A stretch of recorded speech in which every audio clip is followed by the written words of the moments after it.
So you're feeling overwhelmed and secretly frustrated in your job?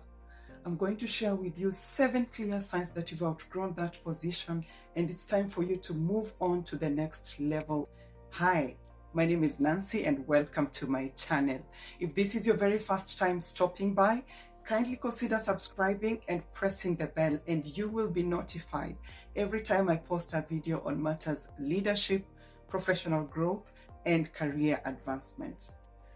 It's tough to feel stuck in a position, and this can come with an element of helplessness, a high level of anxiety, such serious discomfort when you know that you've overstayed your welcome in a particular role.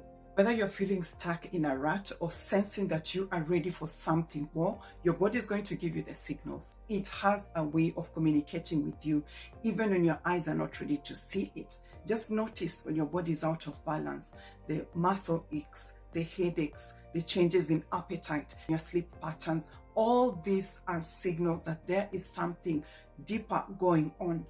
So you want to ask yourself, what are these signals trying to communicate to me? Could it be that I need some rest, or could it be something linked to my job? That is why we are going to tackle the 7 clear signs to look out for so you can prepare yourself in that upward trajectory. Let's dive right in. Sign number 1 is lack of challenges. When everything has become routine, nothing has changed in the past few years. You're not being pushed, you're not being pulled, you're not being provoked into your potential, and everything has become pretty much the same. Your job should be interesting and engaging. You want to feel like you're accomplishing something, that fulfilling experience. That is not to say that you should be showing up to work all day, every day, looking like a can of Red Bull. You might have that occasional low day where you're feeling out of sorts. But if this becomes the order of the day, you want to ask yourself, where is the problem? When you feel like you're constantly bored, you're understimulated at work, you're over procrastinating, you are always looking at the clock the moment you get into the workplace, these are signs that you do not want to ignore, because this is a place where you spend at least 70% of your time. So you ask yourself, do I want to be staring at the clock for the next 40 or 25 or 35 years, or do I need to act on this feeling? Limited opportunities for growth is sign number 2. When you feel like you've hit a plateau in your career, a good company empowers the employees to better themselves.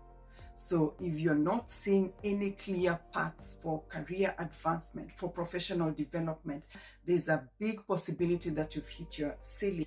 Just remember, when you're applying for this job, you must have thought of room for growth, whether it meant climbing up the corporate ladder or developing a new skill.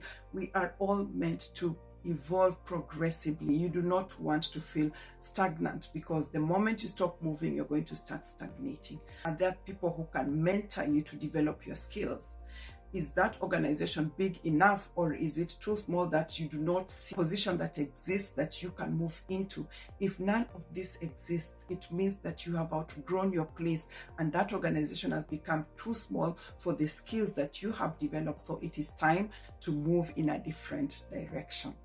We are going to sign number 3, and this is feeling undervalued. That feeling that you consistently put in the effort, but you rarely receive acknowledgement or praise for the kind of contribution that you bring.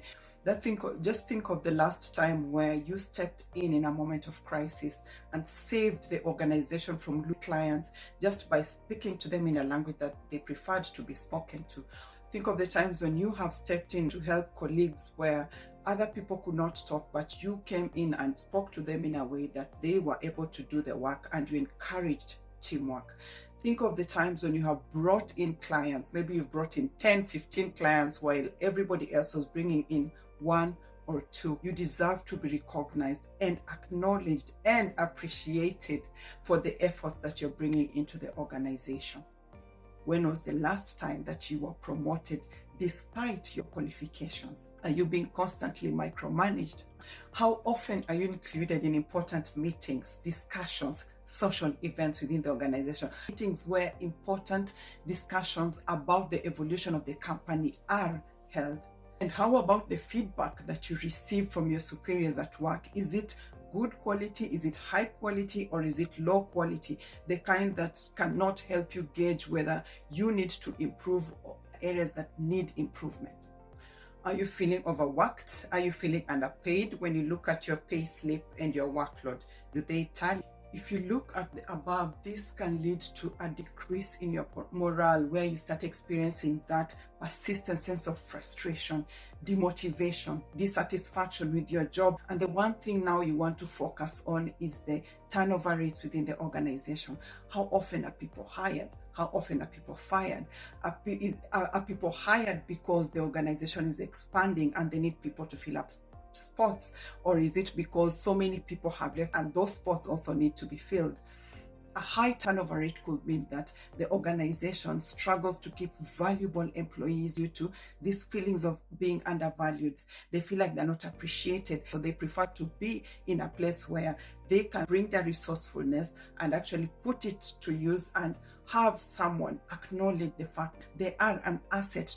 And these are feelings that you do not want to ignore, because if it happened to them, it can easily happen to you. So you want to look out for the signs and start preparing yourself mentally. Sign number 4 is increased frustration or disengagement, and this goes hand in hand with sign number 3, because when you are feeling undervalued, at some point it's going to lead to frustration and you might become disconnected, you might become disengaged from that organization. Have you noticed that you're becoming less and less excited about your work? You don't want to talk about it in public. You don't feel any need to do anything extra. Look at the quality of your work. Has it decreased? These are signs of deep frustration stemming from your work. You may exhibit negative attitudes such as being cynical, complaining outwardly loud. I wrote a book called Lead Outwardly Loud, so it's still fresh in my mind. Or you find yourself just expressing dissatisfaction at the workplace and you do not care who is listening. You might find excuses to miss work more often, whether it means taking sick days when you're not necessarily ill, or coming to work late, leaving work early so that you do not spend as much time within that building. Are you slowly withdrawing from social interactions, conversations, team activities? These are red flags that you are no longer fulfilled in that particular organization. That means that you will not be as passionate as you were when you were starting out. When you are not passionate about your work, you are not going to deliver at your highest level. Your body language may also give you away. When you find yourself slouching, you do not want to be seen, so you're trying to be covered up. You're avoiding eye contact. You do not want to be in a place where there are so many people, so you are closing yourself in. You might find yourself now involving yourself in distracting behavior, distracting with an A, such that you are browsing on the internet when you're supposed to be doing work-related stuff, or you find yourself in conversations with your colleagues during working hours. These are all signs and symptoms that you want to be looking at and telling yourself, for how long will I be doing this? Is it the company that is losing? Because at the end of the day, the one thing that is the most precious to you and me is time. You can be replaced in that organization. Spend that time into something that is more constructive for you. Sign number 5, which is a personal favorite, is seeking more responsibility. So this one can show up as a double-edged sword, because if you have been working in the background, that means that you have been improving on yourself. These skills are increasing. You are getting effervescent to use them in the right office. So on one end, you can show up as a threat for people who have been in some of these offices for so long and they have been doing things a certain way and they need to protect their posts. And on the other hand, you can also show up as a breath of fresh air for people who are excited about the kind of skill that you're bringing to the table, the kind of person that you are becoming in that organization. The antidote here is to identify areas within your current role where you can add value and take on additional tasks. tasks that are related to your strengths, tasks that are related to your skills, tasks that are related to your interests, and they can also add value and bring solutions to existing challenges within the organization. As you are doing this, you're going to start being looked at as leadership material, someone who can be given more responsibility, and you can actually take on those tasks and bring them to completion. Offer to assist on projects outside of your typical responsibilities. Propose solutions where necessary within the organization. When you see that there's a problem somewhere, when you see that there's an inefficiency somewhere, you want to start proposing solutions, and solutions especially that you can actively participate in, because if you can give solutions, leadership is all about solving problems. So you want to start offering solutions with tact, but as many times as possible, so that you do not step on toes, but also you help in the growth of the organization.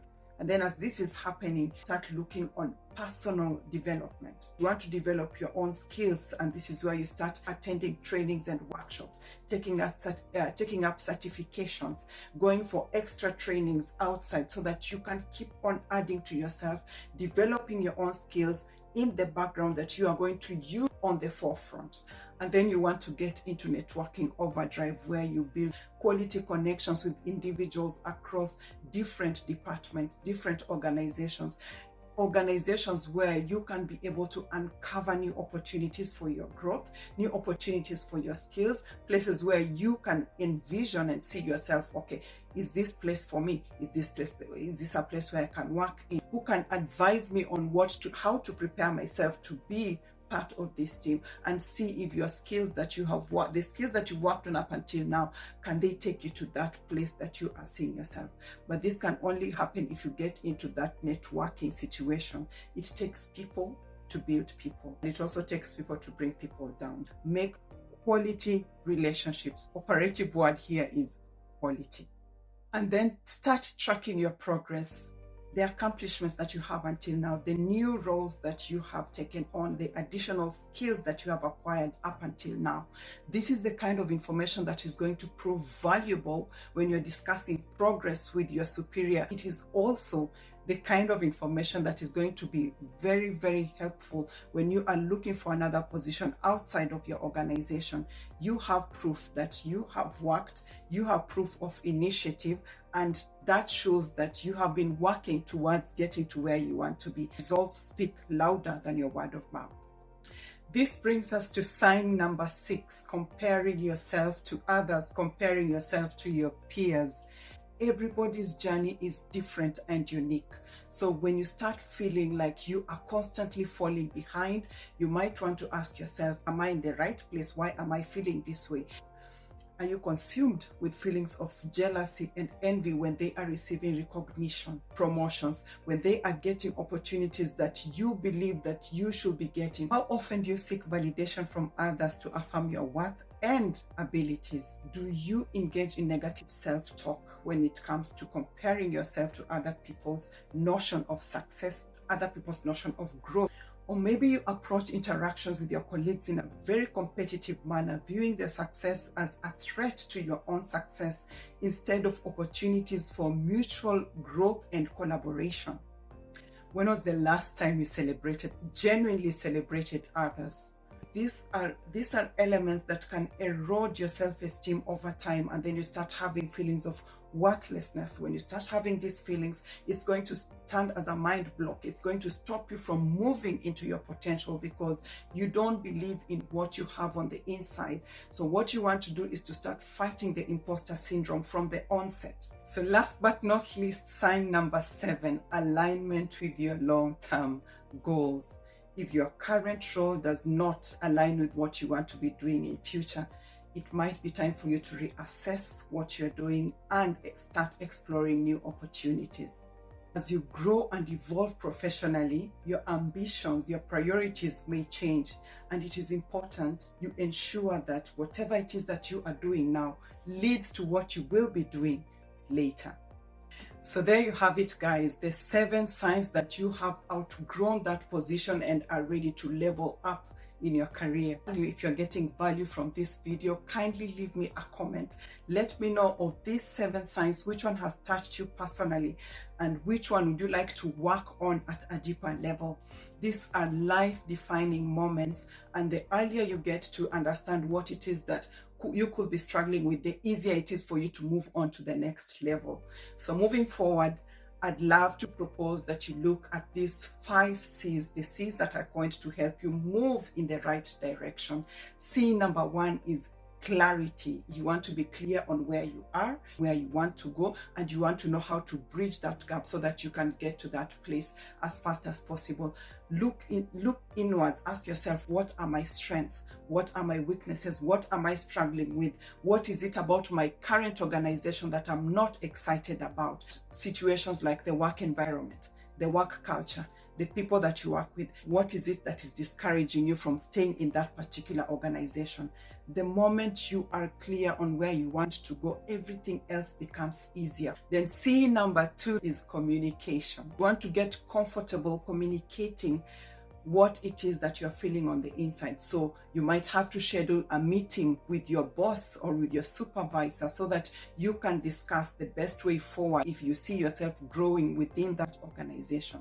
Another option would be to communicate outwards. You look at the networks that you have and communicate as far as your resourcefulness is concerned, so that you can know where you can start planting yourself and how you can start getting word out there that you are ready for this kind of position, or you are ready to be considered for in this particular organization. Get very comfortable communicating what you want out of your career. Then C number 3 is competence over competition.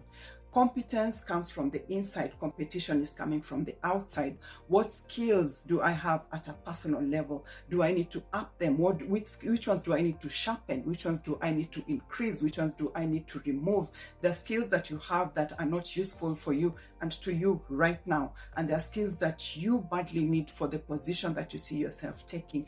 As you get better, there will be no need to compete, because you'll be using resources that are coming from the inside of you and shining bright on the outside. Then C number 4 is credibility. And this credibility has to go with an element of integrity and honesty. Every word that you get out there, you want to back up your words with honesty. When you say you're going to do something, you do it. When you give a timeline, you follow the timeline. When you continue doing this on a frequent basis, you are going to be known as that person who stands by their word. And those are the people who leadership is thirsty for. And the last C is creativity.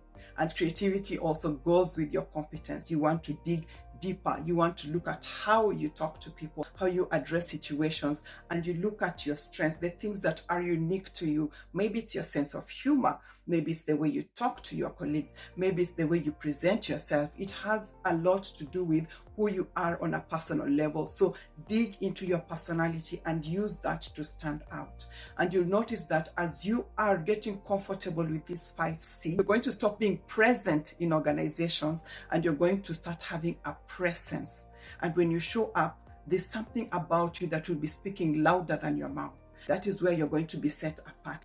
So if you feel like you've outgrown your current position and you're asking yourself, how do I navigate and move on to the next level of my career? I'd love to help.